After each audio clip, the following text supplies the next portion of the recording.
അമ്മേ, ഞാനൊരു കാര്യം ചോദിച്ചാൽ വിഷമാവോ? എന്താ മോളെ, പാറുവിനെ പറ്റിയാണ് മോക്ക് അറിയണ്ടേ? അവൾ തല കുലുക്കി. എങ്ങനെയാ പാറു? മോൾക്കറിയോ അവൾ ഞങ്ങൾക്ക് ആരായിരുന്നു എന്ന്? എൻ്റെ ആങ്ങള മരിക്കുമ്പോൾ പാറുവിന് 3 വയസ്സായിരുന്നു. പിന്നെ അവളുടെ അമ്മയായിരുന്നു അവക്കെല്ലാം. അവക്ക് 7 വയസ്സായപ്പോൾ ക്യാൻസർ എന്ന മഹാമാരി മായ കൊണ്ടുപോയി. പെൺകുട്ടിയായതുകൊണ്ട് അവളുടെ അമ്മയുടെ വീട്ടുകാരെ കൈയൊഴിഞ്ഞു. അന്ന് എൻ്റെ അതിക്ക് 13 വയസ്സാണ്. എല്ലാവരുടെയും മുന്നിൽ കരഞ്ഞു നിന്ന ആ 7 വയസ്സുകാരിയെ അവൻ്റെ അച്ഛൻ ഏറ്റെടുത്ത് ആദിയുടെ കയ്യിലേൽപ്പിച്ചു. 3 വർഷത്തിന് ശേഷം അവൻ്റെ അച്ഛനെയും ദൈവം അങ്ങ് വിളിച്ചു. എല്ലാവരും പറഞ്ഞു പാറുമോളുടെ ജാതകദോഷാണെന്ന്. അപ്പോൾ എൻ്റെ കുഞ്ഞു പാറുവിനെ ചേർത്ത് പിടിച്ചു. അവളെ കുറ്റം പറഞ്ഞവരുടെ വായടപ്പിച്ചു. പിന്നെ ഞാൻ ജീവിച്ചത് എൻ്റെ 2 മക്കൾക്ക് വേണ്ടിയായിരുന്നു. അവക്ക് ഒരു ടീച്ചറാവാനായിരുന്നു ആഗ്രഹം. TTC കഴിഞ്ഞതിന് ശേഷം മതി വിവാഹം എന്നും പറഞ്ഞു. ഞങ്ങൾ അത് സമ്മതിച്ചു. അവളുടെ സന്തോഷമായിരുന്നു ഞങ്ങൾക്ക് വലുത്. അവൾ അതിനുവേണ്ടി പഠിച്ചിരുന്നു. അവൾ അത് നേടുകയും ചെയ്തു. ആദി അസിസ്റ്റന്റ് മാനേജറായി ജോലിക്ക് കയറി. പാറുവിന് 22 വയസ്സ് തികഞ്ഞ ദിവസം ആ അമ്മ ഓർമ്മകളിലേക്ക് പോയി. പാറുവിൻ്റെ കൈ പിടിച്ച് റോഡ് ക്രോസ് ചെയ്യുകയായിരുന്നു ആദി. പെട്ടെന്ന് ഒരു കാറ് അവരെ ഇടിച്ചു എന്ന മട്ടി വന്നു നിന്നു. പാറു പേടിച്ച് പിന്നിലേക്ക് മാറിയതും പിറകിൽ കിടന്ന കല്ലിൽ തട്ടി വീണു. അവളുടെ കൈമുട്ടുരഞ്ഞു. ആദി പെട്ടെന്ന് അവളെ പിടിച്ചെഴുന്നേൽപ്പിച്ചു. കൈമുട്ടിൽ നിന്നും ചോര കിരിഞ്ഞത് കണ്ട് അവൻ്റെ നെഞ്ച് തകർന്നിരുന്നു. ഇന്ന് വരെ ഒന്ന് നുള്ളി നോവിച്ചിട്ടില്ല. അവന് ദേഷ്യം വന്ന് ആ കാറിൻ്റെ ഡോർ തുറന്നു. ഒരു പെൺകുട്ടിയായിരുന്നു ഡ്രൈവിംഗ് സീറ്റിൽ. ഇങ്ങോട്ട് ഇറങ്ങടി! അവൾ പുറത്തേക്ക് ഇറങ്ങിയതും ആദ്യം അവളുടെ കാരണത്തേക്ക് ഒരു അടി കൊടുത്തു. അവൾ കവിൾ പൊത്തിപ്പോയി. എവിടെ നോക്കിയിട്ട് നീയൊക്കെ വണ്ടി എടുക്കുന്നേ? അവളുടെ കണ്ണുകൾ കലങ്ങി. നീ എന്നെ അടിച്ചല്ലേ? ഞാൻ ആരാണെന്ന് അറിയോ നിനക്ക്? നീ ആരായാലും എനിക്കൊന്നുമില്ല. എൻ്റെ പെങ്ങളെ നോവിച്ചത് ആരായാലും പ്രതികരിക്കും ആദി. ഈ മൃദുലയുടെ ദേഹത്ത് ആദ്യമായിട്ടാ ഒരാൾ കൈവയ്ക്കുന്നേ. അതിന് നീ അനുഭവിച്ചിരിക്കും. നീ കരുതിയിരുന്നോ നീ എവിടെ പോയാലും അന്വേഷിച്ച് പകരം വീട്ടിരിക്കും ഈ മൃദുല? ഏട്ടാ വേണ്ട, പോവാം, വാ. നീ എന്നെ ഒരുപാട് അന്വേഷിച്ച് ബുദ്ധിമുട്ടണ്ട. എൻ്റെ പേര് ആദിത്യൻ, അമ്പാട്ട് അരവിന്ദൻ്റെ മകൻ ആദിത്യൻ. ഇവിടെ ആരോട് ചോദിച്ചാലും പറഞ്ഞു തരും. അവളുടെ മുഖത്ത് നോക്കി പറഞ്ഞിട്ട് പാറുവിൻ്റെ കൈ പിടിച്ച് ബൈക്കിൻ്റെ അരികിലേക്ക് നടന്നു അവൻ. മൃദുവിൻ്റെ ചുണ്ടിൽ ഒരു പുഞ്ചിരി വിടർന്നു. ഇവനാണ് ആൺകുട്ടി. നിന്നെ അങ്ങനെ വിട്ടുകളയാൻ ഞാൻ ഉദ്ദേശിക്കുന്നില്ല ആദിത്യ. ബിസിനസ്മാൻ ചന്ദ്രശേഖറിൻ്റെ 2 മക്കളിൽ ഒരാളാണ് മൃദുല. ജനിച്ചത് പണത്തിൻ്റെയും പ്രതാപത്തിൻ്റെയും മുകളിൽ. അതിൻ്റെ അഹങ്കാരമൊന്നും അവക്കില്ല. പണമുണ്ടാക്കാൻ നടക്കുന്ന അച്ഛൻ, ഉറങ്ങുമ്പോൾ പോലും മേക്കപ്പ് ഇടുന്ന അമ്മ. മൃദുലയ്ക്ക് ഒരു സഹോദരൻ കൂടിയുണ്ട്, മനു. പണത്തിൻ്റെ അഹങ്കാരം തലയ്ക്ക് പിടിച്ച് നടക്കുന്ന ഒരുത്തൻ. സ്നേഹം എന്താണെന്ന് മൃദുല അറിഞ്ഞത് വേലക്കാരിൽ നിന്നായിരുന്നു. ക്ലബ്ബ്, ബ്യൂട്ടി പാർലറുമായി നടക്കുന്ന അമ്മ. എന്നും ബിസിനസ് ടൂറിലാണ് ചന്ദ്രശേഖരൻ. മനു കൂട്ടുകാരുമായി ചെറുപ്പം ആസ്വദിച്ച് കഴിയുന്നു. പെണ്ണും കഞ്ചാവുമാണ് അവൻ്റെ വീക്ക്നെസ്. മകൻ എന്ത് തോന്നിയ ദിവസം കാണിച്ചാലും ക്യാഷ് അവൻ്റെ രക്ഷിക്കും ചന്ദ്രശേഖരൻ. മൃദുലയുടെ സ്വഭാവം നേരെ ഓപ്പോസിറ്റാണ്. പാവപ്പെട്ടവരെ സഹായിക്കാനും സ്നേഹിക്കാനും മനസ്സുള്ളവള്. ചന്ദ്രശേഖരൻ്റെ ഹോസ്പിറ്റലിൽ തന്നെ മൃദുല ഡോക്ടറായി വർക്ക് ചെയ്യുന്നു. മകള് അയാൾക്ക് ജീവനാണ്. MBBS പഠനം പൂർത്തിയാക്കി വന്ന മകൾക്ക് ഒരു ഹോസ്പിറ്റൽ തന്നെ വെച്ച് നൽകിയ അയാൾ. അന്ന് മദ്യപിച്ച് ക്ലബിൽ നിന്ന് വന്ന അമ്മയോട് വഴക്കിട്ട് കാറെടുത്തിറങ്ങിയതാണ് മൃദുല. മനഃപൂർവ്വം വന്നിടിച്ചതല്ല. അവൾ പെട്ടെന്ന് എന്തോ ഓർത്തപ്പോൾ റോഡ് ക്രോസ് ചെയ്യുന്നവരെ കണ്ടില്ല അവള്.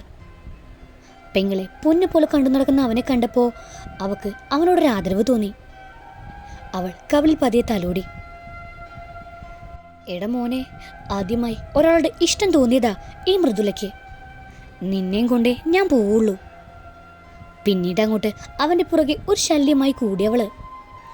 പുറകെ നടന്നിരുന്ന അവളോട് എപ്പോഴും അവനൊരിഷ്ടം തോന്നിയിരുന്നു. പാറുവിലൂടെ അവൻ്റെ മനസ്സിൽ കയറി പറ്റിയിരുന്നു അവള്. പാറുവിനെ കല്യാണം നോക്കുന്ന സമയം. പെട്ടെന്ന് ഒരു സാഹചര്യത്തിൽ മൃദുലയെ രജിസ്റ്റർ മാരേജ് ചെയ്യേണ്ടി വന്നു ആദിത്യന്. പാറുവിൻ്റെ കല്യാണശേഷം മൃദുലയെ വിളിച്ചിറക്കി കൊണ്ടുവരാനായിരുന്നു തീരുമാനിച്ചത് അവൻ. എങ്ങനെയോ മനു അറിഞ്ഞ് അച്ഛനോട് പറഞ്ഞു ഇത്. പണത്തിനും പ്രതാപത്തിനും വില കൽപ്പിക്കുന്ന അയാള് ആദിത്യനെ ഇല്ലാതാക്കാൻ ശ്രമിച്ചു. പാറുവും ആദ്യം സഞ്ചരിക്കുന്ന ബൈക്കിൽ ടിപ്പർ കയറ്റി. അയാൾ വണ്ടിയിൽ നിന്നും തെറിച്ചു വീണു. പാറുവിൻ്റെ മുകളിലൂടെ ടിപ്പറിൻ്റെ വീലുകൾ കയറിയിറങ്ങി. തെറിച്ചു വീണ ആദി പോസ്റ്റിൽ ചെന്നിടിച്ച് ബോധം പോയി. അതൊരു ആക്സിഡന്റ് മാത്രം ആക്കി തീർത്തു ചന്ദ്രശേഖരൻ. ആദിക്ക് ബോധം വരുമ്പോൾ ഒരാഴ്ച കഴിഞ്ഞിരുന്നു. ജീവനായ പെങ്ങളെ അവസാനമായി കാണാൻ പോലും അവന് കഴിഞ്ഞില്ല. അതിൽ നിന്ന് റിക്കവറായി വന്നപ്പോൾ 6 മാസം കഴിഞ്ഞിരുന്നു. പകരം ചോദിക്കാനിറങ്ങിയ അവനെ ആ അമ്മ തടഞ്ഞു. നിന്നെ കൂടി ഇനി എനിക്ക് നഷ്ടപ്പെടുത്താൻ വയ്യ. എൻ്റെ ശവത്തിൽ ചവിട്ടി പോയിട്ട് നീ പകരം ചോദിക്കുക അയാളോട്. അമ്മയുടെ വാശിക്ക് മുന്നിൽ അവൻ നിശബ്ദനായി. മൃദുവിനെയും കൊണ്ട് ചന്ദ്രശേഖരൻ കുടുംബമായി UK പോയിരുന്നു. ജീവനായ പെങ്ങളെയും താലികെട്ടിയ പെണ്ണിനെയും ഒരുമിച്ച് നഷ്ടപ്പെട്ടതാ എൻ്റെ മോന്. ആ നാട്ടിൽ പിന്നെ ഞങ്ങൾ നിന്നില്ല. അവിടെ നിന്ന് ഇവിടേക്ക് ട്രാൻസ്ഫർ വാങ്ങി വന്നതാ മോളെ. ഇവിടെ വന്ന് നിന്നെ കണ്ടപ്പോഴാ എൻ്റെ മോൻ്റെ മുഖത്ത് ആ പഴയ സന്തോഷം എനിക്ക് കാണാൻ കഴിഞ്ഞത്. പറഞ്ഞു തീർന്നപ്പോൾ ആ അമ്മ പൊട്ടിക്കരഞ്ഞിരുന്നു. അമ്മയെ കെട്ടിപ്പിടിച്ച് കല്യാണിയും. ഇത്രയും സങ്കടങ്ങൾ മനസ്സിൽ സൂക്ഷിച്ചുകൊണ്ടാണ് ആദ്യേട്ടൻ പുറത്ത് സന്തോഷത്തോടെ ഇരിക്കുന്നത്. അവക്കപ്പോ അവനെ കാണാൻ തോന്നി. ആ സമയത്താണ് ആദി കയറി വരികയും ചെയ്തത്. ഇതെന്താ അമ്മയും മോളും കൂടെ കെട്ടിപ്പിടിച്ചിരിക്കുന്നേ? ഞാൻ ഔട്ടായോ അമ്മേ? നീ പോടാ, എനിക്കെൻ്റെ മോളെ മതി. ഡി കാന്താരി, നീ എൻ്റെ അമ്മയെ വല വീശി പിടിച്ചോ? പെട്ടെന്ന് കരഞ്ഞുകൊണ്ട് ആദ്യം കെട്ടിപ്പിടിച്ചു അവള്. എന്താ മോളെ, എന്തു പറ്റി? അവൻ അവളുടെ താടിയിൽ പിടിച്ചുയർത്തിക്കൊണ്ട് ചോദിച്ചു. ആദ്യേട്ടാ. അവൾ ഒന്നുകൂടി അവനെ മുറുക്കി കെട്ടിപ്പിടിച്ചു. എന്താ അമ്മേ? ഞാൻ എല്ലാം പറഞ്ഞു മോനെ. ഡി പെണ്ണെ, ഏട്ടനിപ്പോ ഒരു വിഷമവും ഇല്ല. കാരണം എന്താണെന്നറിയോ എൻ്റെ കാന്താരിക്ക്? ഏട്ടനിപ്പോൾ സ്നേഹിക്കാൻ, കൊണ്ടു നടക്കാൻ, ഇഷ്ടപ്പെട്ടതൊക്കെ വാങ്ങിക്കൊടുക്കാൻ, വഴക്കിടാൻ എൻ്റെ കല്യാണിക്കുട്ടിയില്ലേ? എന്നാ അനിയത്തിക്കുട്ടി ഇങ്ങനെ കരയുന്നത് കാണാൻ ഒരു രസവും ഇല്ല. ഒന്ന് ചിരിച്ചേ, ഏട്ടൻ കാണട്ടെ. അവൾ പതിയെ ചിരിച്ചു. ഇത് ഞാൻ പറഞ്ഞുകൊണ്ട് ചിരിക്കുന്നല്ലേ, ഉള്ളിൽ നിന്ന് വരട്ടെ ചിരി. ഉള്ളിൽ നിന്ന് എങ്ങനെയായിട്ടാ ചിരി വരുന്നേ? അവൾ നിഷ്കളങ്കതയോടെ ചോദിച്ചു. ഡീ, നിനക്ക് ഞാൻ തരും കേട്ടോ നല്ല അടി. അവൾ അവനെ നോക്കി ചിരിച്ചിട്ട് പുറത്തേക്ക് ഓടി. പാല് കൊണ്ട് പോണം, പിന്നെ വരാവേ. എന്തിനമ്മ അവളോട് ഇതൊക്കെ പറഞ്ഞേ? വിഷമിക്കാൻ കാരണങ്ങൾ ഒരുപാടുണ്ട് അവക്ക്. ഞാൻ പറഞ്ഞതല്ല മോനെ, എന്നെ കൊണ്ട് പറയിപ്പിച്ചതാ മോള്. അവൻ മുറിയിലേക്ക് കയറി. അവൾ വീട്ടിൽ ചെന്നപ്പോൾ അമ്മ ഭയങ്കര സന്തോഷത്തിലാണ്. ഡി മോളെ, നന്ദുന് വിശേഷമുണ്ട്. അവൾ വിളിച്ചിരുന്നു. ഹോസ്പിറ്റലിൽ പോയിട്ട് അവരിങ്ങോട്ടേക്ക് വരും. അവൾ ഒന്നും മിണ്ടാതെ തൊഴുത്തിലേക്ക് പോയി. ഇത്രയും വലിയൊരു സന്തോഷ വാർത്ത പറഞ്ഞിട്ട് നിനക്ക് എന്താ ഒരു സന്തോഷവും ഇല്ലാത്തേ? എനിക്ക് ആരുമില്ലാത്തവരുടെ കാര്യം പറയുമ്പോൾ ഞാൻ എന്തിനാ സന്തോഷിക്കുന്നേ? പുറത്തൊരു കാറ് വന്ന് നിൽക്കുന്ന ശബ്ദം കേട്ടു.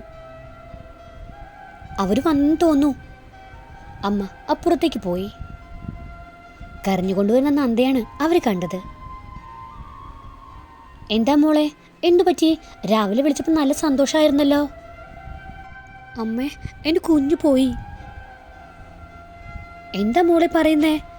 അപ്പോൾ മിഥുൻ അകത്തേക്ക് കയറി വന്നു. എന്താ മോനും ഉണ്ടായേ?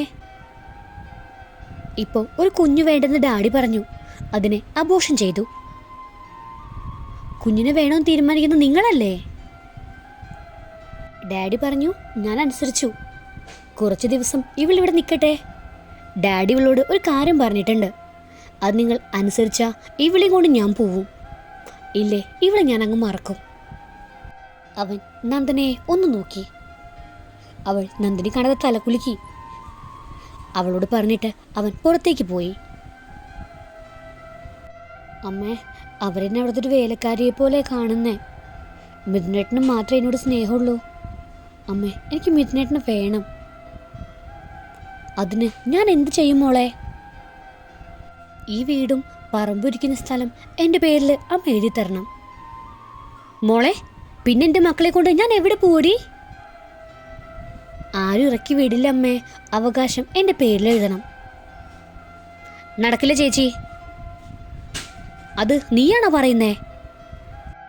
അതെ, കാരണം ഈ വീടും പറമ്പും അച്ഛനമ്മയുടെ പേരിലല്ല എഴുതി വച്ചിരിക്കുന്നത്.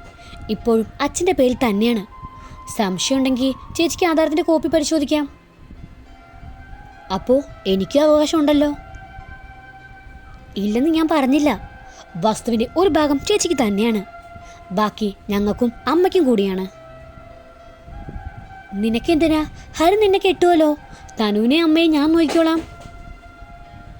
ചേച്ചി അതിന് ബുദ്ധിമുട്ടണ്ട. അവരെ നോക്കാൻ എനിക്ക് ആരുടെയും സഹായം വേണ്ട.